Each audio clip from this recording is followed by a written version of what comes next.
Greetings everyone. நம்ம டெய்லியும் prelims point of வியூல கரண்ட் அஃபேர்ஸ் கேள்விகளை பார்த்துட்டே வரோம். இன்னைக்கு என்ன கேள்விகள் இருக்கு அப்படிங்கறத பார்ப்போம்.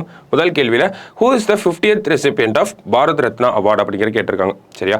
பாரத் ரத்னா விருது பெற்ற 50வது நபர் யார் அப்படிங்கற கேட்டிருக்காங்க. சோ நமக்கு சமீபத்துல ஒருத்தருக்கு பாரத் ரத்னா விருது அப்படிங்கறத அனௌன்ஸ் பண்ணிருப்பாங்க. யார் அவர் அப்படி பார்த்தோம்னா கர்பூரி தாக்கூர் அப்படிங்கறவங்களுக்கு 49வது பாரத் ரத்னா விருது அப்படிங்கறது அனௌன்ஸ் பண்ணிருக்காங்க. சரிங்களா? அப்ப 50வது நபர் யார் அப்படின்னு பார்த்தோம்னா எல்கே அத்வானி அவர்கள் தான் 50வது நபரா இருக்க போறாரு. இந்த பாரத ரத்னா விருதை பொறுத்த வரைக்கும் ஹையஸ்ட் சிவிலியன் ஹானர் அப்படிங்கறத சொல்றோம். சோ லால் கிருஷ்ணா அத்வானி அவருக்கு வந்து ஆல்ரெடி நம்ம 2015ல பத்ம விபூஷன் அவார்டையும் வந்து கொடுத்துருவோம். சரிங்களா? பத்ம விபூஷன் அப்படிங்கிறது செகண்ட் ஹையஸ்ட் சிவிலியன் ஹானர் அப்படிங்கறத சொல்றோம். அவருக்கு இப்போ பாரத ரத்னா விருது அப்படிங்கிறது வழங்க போறாங்க. கர்பூரி தாக்கூர் அவர்கள் முன்னாள் பீகாரோட முதலமைச்சராக இருந்திருப்பாரு. அவங்களுக்கு வந்து 49th அவார்டு அப்படிங்கிறது போக போகுது. சரிங்களா? ஸோ அடுத்த கேள்வி, Commonwealth attorney and solicitor general conference 2024 is held in அப்படிங்கிற கேட்டிருக்காங்க. ஸோ எங்கே நடந்திருக்கும்? டேரக்ட் கொஸ்டின் தான். எங்கே நடந்திருக்கும் அப்படின்னா நியூ டெல்லியில் வந்து நடந்திருக்கும். சரிங்களா?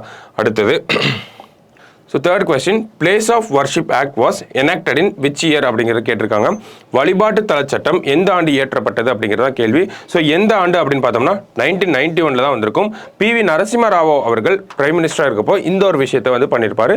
ஸோ இதுதான் நமக்கு இந்த இடத்துல தெரிஞ்சுக்க வேண்டிய விஷயங்களா இருக்குது. இதுக்கு ஒரு கட் ஆஃப் டேட் அப்படிங்கிறது இருக்குது. ஸோ என்ன அப்படின்னு பார்த்தோம்னா ஆகஸ்ட் 15 1947 அப்படிங்கிறதான்.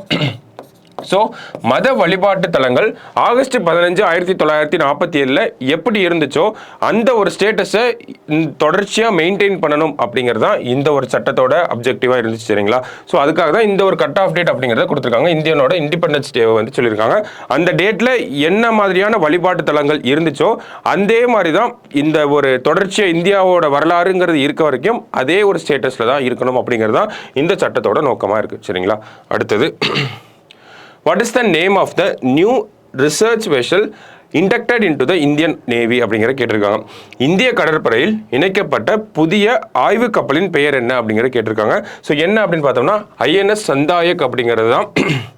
இதனுடைய பணி என்னவா இருக்குது அப்படின்னு பார்த்தோம்னா ஹைட்ரோகிராஃபிக் சர்வே அப்படிங்கிறத சொல்கிறாங்க. அதாவது இந்த கப்பல்களோட வழித்தடத்தை ரிசர்ச் பண்ணி அது சேஃபாக தான் இருக்கா, அந்த வழித்தடங்கள், அந்த துறைமுகங்கள், போர்ட் எல்லாமே வந்து சேஃபாக தான் இருக்கா அப்படிங்கிறத சர்வே பண்ணுறது தான் இதனுடைய வேலையாக இருக்க போகுது. அந்த ரிசர்ச் பண்ண தான் போகிறாங்க. சரிங்களா?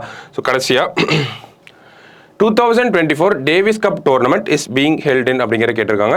2024 டேவிஸ் கோப்பை போட்டி எங்கு நடைபெறுகிறது? டேவிஸ் கோப்பை அப்படிங்கிறது டென்னிஸ் விளையாட்டை சேர்ந்த போட்டியாக இருக்குது. சரிங்களா? ஸோ இந்த வருஷம் எங்கே நடக்குது அப்படின்னு பார்த்தோம்னா நமக்கு பாகிஸ்தானில் தான் நடக்குது. ஓகேவா? ஸோ அதான் இந்த கேள்வியோட ஒரு முக்கியத்துவமாக இருக்குது. பாகிஸ்தானில் நடக்க போகுது, நடந்துட்டு இருக்கு. சரிங்களா? ஸோ 2024 டேவிஸ் கப் அப்படிங்கிறது டென்னிஸ் போட்டி எங்கே நடக்குது அப்படின்னா பாகிஸ்தானில் வந்து நடக்குது. ஸோ இன்னைக்கு ப்ரிலிம்ஸ் பாயிண்ட் ஆஃப் வியூல ஒரு 5 கொஸ்டின் பார்த்துருக்கோம். நாளைக்கு இன்னொரு 5 கொஸ்டின் மீட் பண்ணலாம். தேங்க்யூ.